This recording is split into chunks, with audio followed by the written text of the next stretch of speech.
It was just another busy morning in the heart of the city, cars honking, people rushing, the usual fast pace of downtown life. But amid the chaos, something quietly powerful was unfolding right outside a small corner cafe. A well-dressed CEO, sitting by the window sipping his coffee, noticed a young waitress stepping outside during her short break. What happened next caught his full attention and would soon change everything. She had only a few minutes before her shift resumed, but instead of scrolling through her phone or taking a smoke break like others, she walked straight toward a homeless woman sitting on the curb. Her clothes were worn, and her hands were trembling from the cold. Without hesitation, the waitress knelt beside her and offered a warm meal wrapped up from the kitchen, something she'd paid for herself. It wasn't flashy, and it wasn't for attention. She didn't know anyone was watching, but someone was. From his seat, the CEO couldn't take his eyes off the scene. He was in town for meetings, used to numbers, reports, bottom lines. But this was something different. The sincerity, the quiet kindness, it struck a chord. He kept watching, intrigued, almost frozen in place, like the world had slowed down just for this moment. People around them kept walking, some glancing, most not. But for the CEO, something shifted. This wasn't a PR stunt. No one pulled out a phone. It was just one human helping another, without expecting anything in return. And in a world that often feels too busy to notice, this small act lit a spark. But here's where it gets interesting. He didn't just watch. What he did next would not only surprise the waitress, but also turn her entire life upside down. His response, quiet at first, would ripple out in ways no one could have imagined. Was it gratitude? Was it inspiration? Or was it something he saw in her that reminded him of his own past? This isn't just a story about a CEO, or a waitress, or a homeless woman. It's about what happens when empathy meets opportunity. It's about how one moment, one genuine act, can create a chain reaction that changes lives forever. But before we get to what the CEO did, ask yourself this. If you saw someone show that kind of kindness when no one was watching, what would you do? Stay with us, because what happens next will leave you speechless. Her name was Emily. She'd been working at the cafe for a little over a year. Most people who came in never even noticed her, just another waitress in a black apron with a tired smile. But anyone who paid close enough attention would see something different. How she remembered people's names, how she offered to cover a shift when someone was sick, how she always wrapped up leftovers for the man who waited behind the alley every night without saying a word. The homeless woman's name was Ruth. No one really knew much about her, only that she showed up some mornings, sat quietly, and left before the lunch crowd arrived. She never begged, never caused trouble, and Emily, without ever making it a big deal, always found a way to help her. Sometimes a sandwich, sometimes just a hot cup of coffee. Emily never told her coworkers she didn't need praise. She just believed people deserved dignity, no matter where they came from. The CEO, whose name we'll reveal soon, had flown in from across the country. He was the kind of man who had meetings scheduled down to the minute, assistants filtering his calls, and a schedule packed with back-to-back pitches and corporate decisions. He hadn't set foot in a place like that cafe in years. But something about the hand-painted chalkboard sign outside and the smell of real coffee drew him in. Maybe he was tired of hotel lobbies and boardrooms. Maybe he just needed a moment to breathe. What he didn't expect was to witness something so raw and real. He'd built his company from the ground up, sure, but he hadn't looked someone like Emily in the eye a long time. And as he watched her bend down, gently hand over that paper bag to Ruth, and walk back inside without even looking around, he felt something stir inside him, something he thought he'd buried under years of business deals and profit margins. He stayed long after his coffee went cold. He watched the cafe's rhythm, the way Emily moved between tables, the quiet way she worked. He saw her slip $1 into the tip jar for a busker outside when she thought no one noticed. The small things, the things that never make headlines. And all the while he kept thinking, Why did this moment matter so much? Why did it feel like he was meant to see it? The truth is, the CEO had a past not many people knew about, and something about Emily, her kindness, her humility, was pulling that past to the surface. What he did next wasn't planned. It wasn't part of any strategy, but it would change not just Emily's life, but his own as well. The question is, how far would he go to repay a kindness that wasn't even meant for him? The CEO's name was Daniel Hartman, founder of a fast-growing tech company known for its sleek products and sharp business tactics. In public, he was the man who closed million-dollar deals with a handshake. But privately, he carried a silence most people never saw. His childhood wasn't one of comfort or ease. He'd grown up in a rundown neighborhood, raised by a single mother who worked 2 jobs and still struggled to make rent. He hadn't forgotten. He just hadn't talked about it in a long time. As he watched Emily go about her shift, something inside him wrestled. She reminded him of his mother, working long hours, unnoticed, underappreciated, but still finding ways to help others. And just like that, his day's agenda didn't seem so urgent anymore. His assistant's calls went unanswered. His meetings were quietly rescheduled. He stayed rooted to that seat, watching and thinking. Meanwhile, Emily had no idea she was being watched. She had her own battles to deal with. Rent was due next week, and tips had been slow. Her younger brother was struggling in school, and their dad had walked out years ago. She was doing her best, but most days it felt like she was running uphill with no end in sight. Helping Ruth wasn't something she planned. She just couldn't ignore someone else's hunger when she knew what it felt like to go without. Then there was Ruth. To most, she was just another person on the street. But Ruth had a story too. She'd been a school teacher once, lost her job, then her home, and eventually her family drifted away. Her life had unraveled slowly, piece by piece. But that morning, when Emily handed her that meal with a smile and no judgment, it was the first time in weeks Ruth had felt human again. And Daniel, well, he couldn't shake the feeling that this moment was supposed to mean something. That maybe fate had placed him there to do more than just observe. But even he didn't know what that was yet. He left the cafe without saying a word, but something had shifted. Back at his hotel, he pulled out his laptop, but work didn't hold his attention. Instead, he found himself looking up the cafe online, reading reviews, scrolling through comments, trying to learn more about the people behind the counter. There were no headlines, no viral videos, just quiet stories of kindness, like the one he had seen. And now a decision was forming in his mind, one that could put his reputation at risk and challenge everything he stood for in the corporate world. But before he could act, someone from his past suddenly reappeared, and with them came a secret that could change everything. Daniel sat in his hotel room long after midnight, staring at his phone. A name had popped up on the screen earlier that evening. Marcus Hale *, a name he hadn't seen in over 10 years.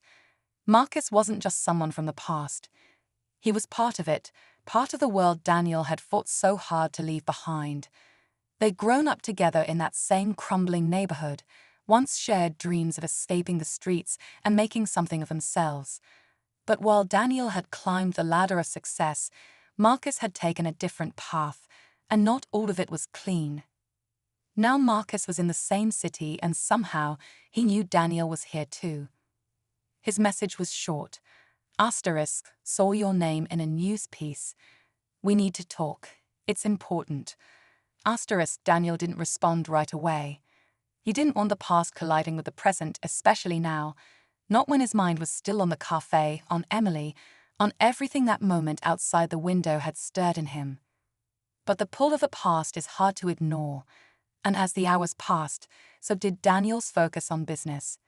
His mind kept circling back to Emily's face, her kindness, the way she moved through life without expecting anything back. He hadn't seen that kind of sincerity in years. In a world driven by deals, data, and dollars, what she did out of pure compassion had left him speechless. But Marcus, he represented the part of Daniel's life that wasn't so clean, The party buried to build the empire people now praised. The next morning, Daniel returned to the cafe. Not to make a scene, he didn't want to draw attention, but just to watch. He stayed outside this time, blending in with the crowd, hoping to understand more before stepping in. Emily was there, as usual, moving through the tables with quiet determination. Ruth, too, sat at her usual spot, sipping on something warm, wrapped in a blanket that hadn't been there the day before. Another small kindness, no doubt from Emily. But something was different today. A man Daniel didn't recognize was speaking to Emily at the counter, raising his voice. He seemed angry, frustrated. From the street, Daniel couldn't hear the words, but he saw the tension in Emily's posture, the way she tried to keep calm while clearly holding something back. The man slapped a piece of paper on the counter, some kind of notice, and stormed out. Emily froze, staring at it. Daniel stepped closer to the window, heart pounding. Was she in trouble? Was the cafe at risk? He didn't know yet, but whatever was going on, it was bigger than he thought. And now, with Marcus back in the picture, secrets from Daniel's past and the future of Emily's world were about to collide in ways neither of them could see coming. Daniel didn't hesitate. He walked into the cafe, this time not as an observer, but with purpose. Emily looked up as the bell over the door rang, her eyes still wide from whatever had just happened. She tried to mask it with a polite smile, but Daniel saw through it. He approached the counter slowly, pretending to glance at the menu, but his eyes were locked on the paper she'd tucked under the register. "Rough morning?" he asked casually. Emily nodded, brushing a strand of hair behind her ear. "Yeah, just a bit of a surprise, that's all." Daniel didn't press. He ordered a coffee and sat down at the same window seat as before, watching her move with a new heaviness in her steps. She was distracted now, the warmth in her smile dimmed. Something was definitely wrong. Then, just as his coffee arrived, his phone buzzed again. Another message from Marcus. This one was different. "Asterisk, that cafe you've been watching? You don't know the half of it. She's connected to someone we both thought was long gone. Meet me tonight, alone." Asterisk. Daniel's breath caught. He looked back at Emily, confusion mixing with a rising tension in his chest. What was Marcus talking about? Emily was just a waitress, wasn't she? He opened his laptop and began digging. Small-town news articles, local reports, anything that might offer more context. And then he found it. A short piece from 5 years ago about a man arrested in a major fraud case. His name was Charles Dempsey, Emily's last name, her father. Daniel stared at the screen, stunned. Dempsey had been involved in a scheme that cost dozens of people their savings. He vanished shortly after his release, and the case was never fully closed. There were rumors of money still hidden and of people still looking for it. Suddenly, everything changed. Was Emily just an innocent bystander, or had she been living in the shadow of a bigger story all along? And why now? Why was Marcus showing up after all these years with this information? Outside, clouds began to gather, casting a grey light over the cafe. Inside, Daniel sat still, his mind racing. If what Marcus said was true, then Emily wasn't just the kind-hearted waitress he thought she was. She was connected to a secret that could explain why that angry man had stormed in, why Ruth always lingered nearby, and maybe even why Daniel himself had been drawn there in the first place. The stakes were no longer just about kindness or coincidence. They were about truth, trust, and what happens when the past refuses to stay buried. Daniel met Marcus later that night in a quiet, run-down parking lot on the edge of the city. The air was thick with tension. Marcus hadn't changed much, still sharp-eyed, still carrying the weight of choices that never quite paid off. He stepped out of the shadows and got right to the point. "She's his daughter, Dan, Charles Dempsey's. I saw her in that cafe weeks ago. I wasn't sure until today." Daniel's voice was low. "What do you want from me?" "Not money," Marcus said, "but you need to know. Word's gotten out. Some of the people who lost everything because of her father, they think she knows where the money went. They're coming for answers. That hit hard. Daniel felt the weight of it all crashing in. Emily's kindness, her silence, the eviction notice, the man in the cafe. It wasn't just bad luck. It was a chain reaction, and she didn't even know it. Daniel didn't sleep that night. He returned to the cafe at opening, waiting outside until Emily arrived. When she saw him, she gave a tired smile, but something in her face told him she could sense the storm coming. "I know who you are," he said gently, after they sat at a corner table. "And I know about your father." Emily froze, the color draining from her face. "I'm not him," she whispered. "I was 15 when it happened. I haven't seen him since. I changed my name just to get away from it." Daniel nodded. "I believe you, but others won't, and now you're in danger." She looked away, her eyes glassy.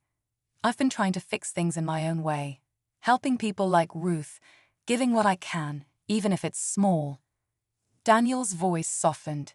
"You already have. More than you know." What happened next no one saw coming. Ruth, who had overheard the conversation from a nearby table, slowly stood up.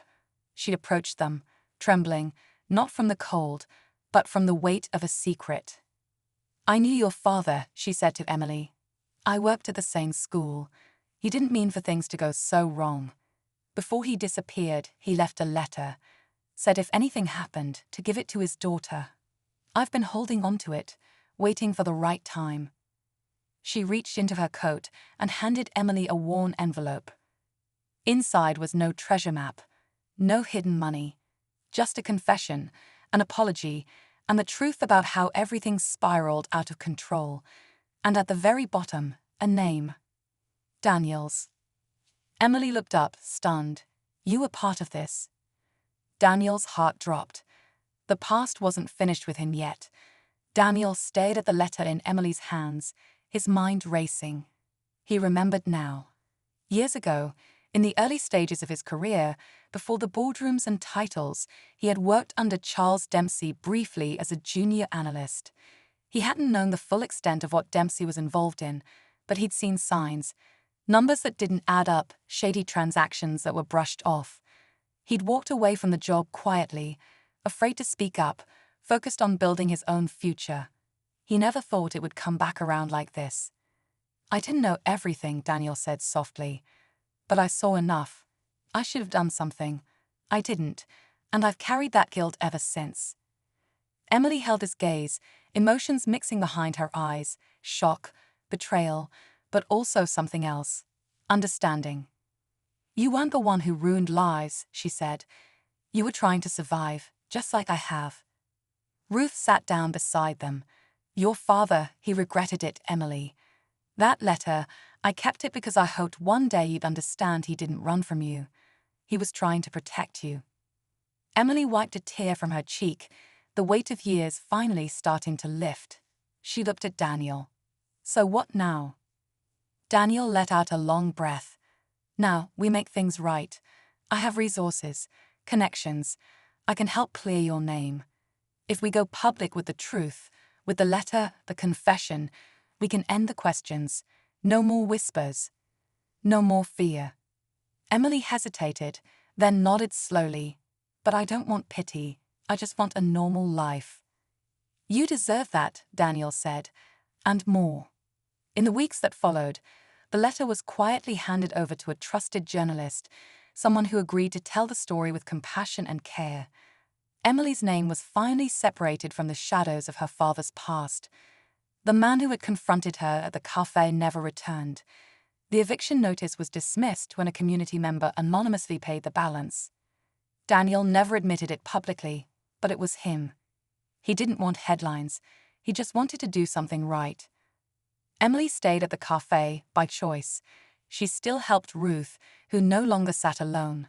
She began night classes, determined to finish the education she'd put off for years. And Daniel? He visited often, not to fix things, but to stay connected to something real. Because in a world obsessed with power and profit, it wasn't the boardrooms or the business deals that changed him. It was one small act of kindness from a waitress who thought no one was watching.